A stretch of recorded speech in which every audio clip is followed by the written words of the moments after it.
En Chine, nous avons un très bon contrôle. C'est la politique du gouvernement. Pour lutter contre ce type de maladie qui est très infectieuse, nous avons deux politiques ou peut-être deux stratégies. L'une est la suppression et l'autre l'atténuation. En Chine, nous choisissons d'abord la suppression et faisons de notre mieux autant que possible. Nous essayons de faire en sorte que cela se produise au minimum. Personne ne peut bloquer ou arrêter la propagation ou l'infection de ce type de maladie, mais nous pouvons essayer de faire de notre mieux pour contenir la propagation. Voilà donc ce que nous réussissons.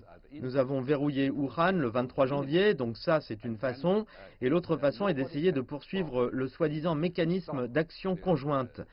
Cela, pour moi, c'est ce qu'on appelle la protection précoce. Porter un masque, éviter d'aller dans la rue, éviter la participation aux réunions, aux banquets et aux fêtes, etc. Voilà la première étape de la protection précoce. Et la deuxième étape est la détection précoce. Si vous vous rendez compte que quelque chose ne va pas, essayez d'aller voir le médecin le plus tôt possible. La troisième est le diagnostic précoce. En Chine, le gouvernement et le CDC ont décidé d'accorder le droit et le pouvoir de faire le diagnostic aux grands hôpitaux. Vous pouvez donc vous rendre dans n'importe quel grand hôpital pour faire un diagnostic. Et bien sûr, la quatrième étape est d'isolement précoce. Gardez donc vos distances avec les autres, voilà la seconde façon. En se tenant à ces quatre étapes, je pense que la Chine réussit assez bien à contenir la propagation rapide de la maladie.